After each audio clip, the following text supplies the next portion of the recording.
Hello everyone, good day. This is the third video we are covering today, where I will be discussing about the STCW convention. We need not go very deep into this, however it is a very necessary and required convention which all source of dealing with seafarers should be aware of. What is the part, etc. What are the functions, how they give the exams. All these details are very much required for shore staff who are dealing with seafarers. So in this session we will talk about STCW convention and various functions, and also there are different levels where the COCs or the competency certificates are issued and the licenses are issued. So let's discuss something about the STCW convention in this session. Thank you so much for viewing this video, and as usual I request all to give feedback for this video and give your comments as to what all other topics I can cover, as I have a lot of topics lined up to be covered. And if I get some feedback on what else we could cover and any priority wise, then I could cover that topic also. Thank you so much. Take care, stay safe, and let's dive into the video.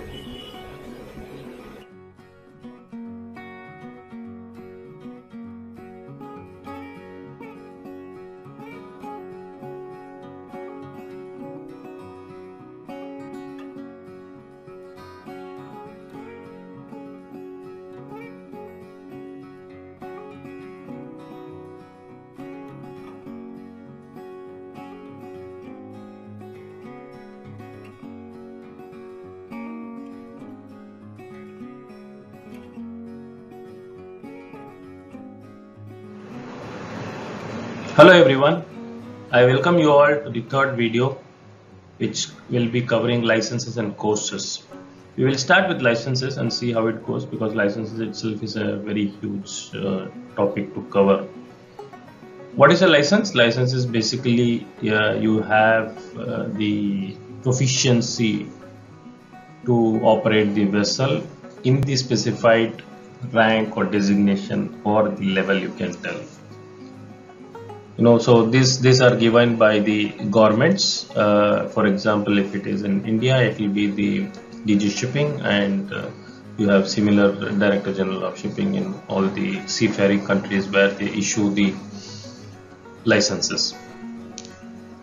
Okay, how are these licenses coming?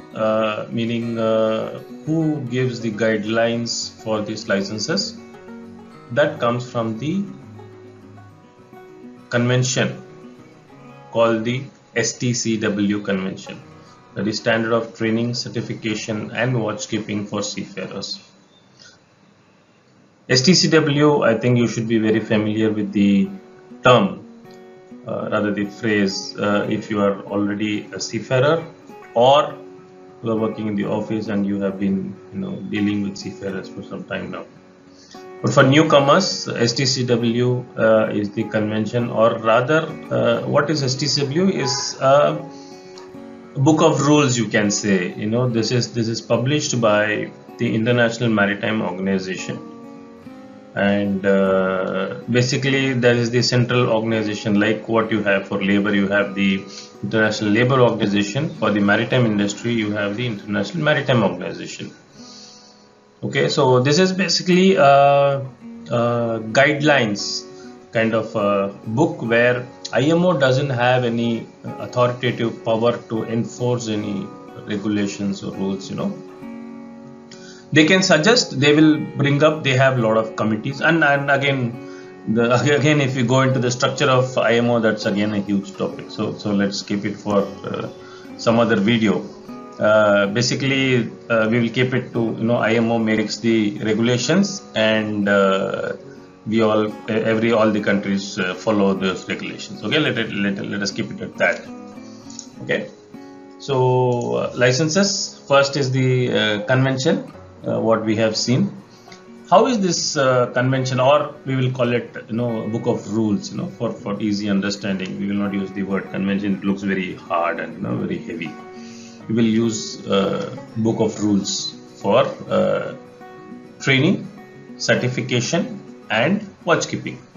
Basically, it is going to tell us the rules in the book, going to tell us what are the training which is required for the seafarers, what are the kinds of certification which is required, and what are the requirements for watchkeeping of the seafarers. Okay, if they are going to be watchkeepers, what are the requirements? So this is basically this is what is going to be covered in the whole book. Okay, and it is divided, how it is structured. The whole convention or the book of rules is structured into something called the functions. Basically, we are telling, okay, we have to operate a ship. So what are the duties which are required? They call it functions. What are the functions which are required to be done, so that the ship can be operated efficiently? Okay, so they have structured the whole book of rules into 7 major functions. Okay, first is the navigation function. Navigation function, you all know, this is a very, very important part of operating a ship, where the ship has to go from one port to another. That's the basic idea. If the ship is not going from one port to another, then there is no requirement for the ship. Okay, so navigation is a very, very important function which is done by the ship. So STCW convention gives, or rather the STCW rule of books gives the details of the watchkeepers, what are the requirements who are there in the navigation side. Okay, second is cargo handling and stowage. Again, this function is also very important because we are talking about merchant ships. Okay, so we are talking about merchant ships, and it doesn't mean that the passenger ships or other kinds of ships do not require these licenses. They are also covered under these requirements. Okay, but cargo handling and stowage is a very, very important function of operating a ship. Hence, this is also included as a separate function. Okay, third is the controlling the operation of a ship and care of person on board. Again, this is also important thing. Okay, you have done the navigation, you are able to safely take a ship from point A to point B. You are able to load and discharge the cargo and also store the cargo. And what about the operation of the ship? You have to safely operate the ship. You have because the ship is a very, very hazardous area.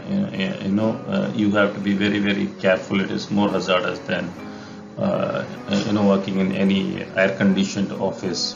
So you have to have the processes of operation of a ship, where you have to have some rules and regulations to cover the operation of ship, plus carrying of personnel on board. That is also very important, because as you all know, on the ships we are all away from the family and for a longer duration of time, and we are cut off from the humanity. Not so much as of today, because we have internet in most of the ships. Again, that creates another kind of an issue. Let's not go into that. Coming back to this, the function is called the operation and care of person on board. Again, we have different trainings and certification required for this function as well. Fourth is the marine engineering. Marine engineering, it is very clear. You have a big engine room, so we need to have this function which comes in the engine side, who are there down below operating the machinery. Those watchkeepers will be requiring this certification, and what kind of training they are requiring, what are the topics they have to be tested upon while giving their license to operate the vessel, etc., etc. Okay. Maintenance and repair. Maintenance and repair, again it comes on the marine engineering side. That is, the engineers who will be operating the vessel from the down below. The main machinery, the big machinery, what they are going to maintain and repair, they are required to have some training and regulations for the certification, etc. Electrical, electronics and control engineering. Again, this is also part of the machinery maintenance. We cannot have like offices, you have a different team coming, and these people will be doing only the operation team. Maintenance can be done by the outside team. That is not happening on the ship. If the ship has some problem in the machinery out at sea, we will not be able to, get any help from the shore who can fly down to the ship and maybe they can repair it. I should tell you, the ships are still manned, right? So once we have unmanned ships, which we are talking about a lot, then there might be a possibility where there will be some shore team coming on board and repairing the machinery. Incidentally, I also write blogs, and we have a website called the seafarersblog.com. And I have covered this topic, are the seafarer going to be removed from the ship, or what is the truth, and what is the future of seafarers. I've written a blog in that. You should surely check out the website. It is seafarersblog.com. seafarersblog.com.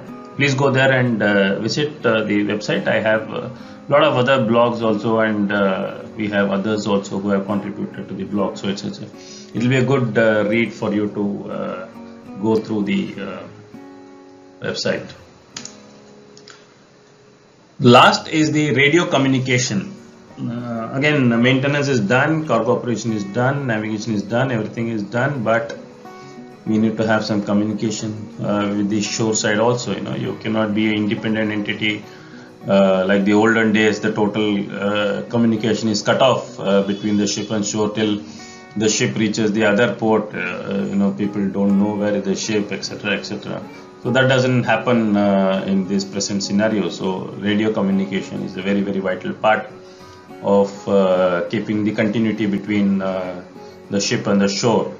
So this also is a very, very important function. So basically we have seen 7 functions which are there in the standard of training, certification and watch keeping of seafarers. Here you can see, basically there is 2 major divisions what we can make. One is the deck side operators, and the second is the engine side operators. There are 2 major category of operators where we can separate the ship into. The first, the deck side actually is they operate the vessel, and the engine side basically maintains the machinery, etc. So it's very clear. The first function, navigation, goes to the deck. Cargo handling and stowage goes to the deck. This controlling of operations of ship and care of person on board, this is a common function. This is required for everybody on the ship. It cannot be deck people managing everybody, person on board, and engine side does not require. So this is a common function. So basically both deck and engine will have this function. Marine engineering is basically the machinery side people, the engine side. Maintenance, repair, again it comes under the engine side. Electrical, electronics and control engineering, again it comes under the engine side. Radio communication goes back to the deck side. So basically there are 2 different divisions, deck and engine, and these functions are divided between the deck side and the engine side. So navigation, cargo handling, controlling the operation of ship and radio communication. These 4 functions go to the deck side. The controlling of operation of ships, marine engineering, maintenance and repair, and electrical, electronics and control engineering go to the engine side. Okay, these are the very clear cut demarcation between the functions of deck and engine. Okay, so these are the a brief summary of what the convention is about, or the rules of STCW is about. So I think I will stop the class here for this section, and we will start with the next session in the next video. Basically, we will have to cover the licenses. I will be covering how the licenses are issued. No, you cannot just issue everybody the same license, because there are so many types of ships, there are so many sizes of ships. As I told you in the first video, there are around 74,000 ships worldwide, and we have to divide all the licenses between the types of ships, various types of ships, because the biggest ship cannot have the same license as seafarer who is going on a small ship or boat inside a harbor. So we cannot have same kind of licensing. Again, if the vessel is not going to trade outside a specific area, and they need not go for such deep knowledge. Some ships may be very big and traveling around the world, and other ships might not leave a port. So we cannot have the same licenses for all the people on board, for all the 74,000 ships. Hence, we have different categories of licenses that we will cover in the next video. We will start with the deck department. We will start with the deck department, where we will start with what are the kinds of licenses, etc. I will be covering what capacity the licenses, what is the tonnage, and which area it is going to operate, and which regulation. Okay, this we will cover in the next video. Thank you so much for being with us. This has been quite an interesting video. I think most of the people might not be very clear about what is this actually. And as I have been interacting with a lot of people actually in the recruiting and operations and in the office staff, even the seafarers who are planning to join the sea or joining the office, this video would be very, very interesting and very good knowledge to gain from. Okay, thank you so much, and as usual, please, I would request you to like the video, share the video with as many people as possible, and comment about what you felt good and bad about this video, and you can give me suggestions also of anything else I should have included, or I missed out in the video, etc. You could put it in the comments. Thank you so much. Have a nice day. Be safe.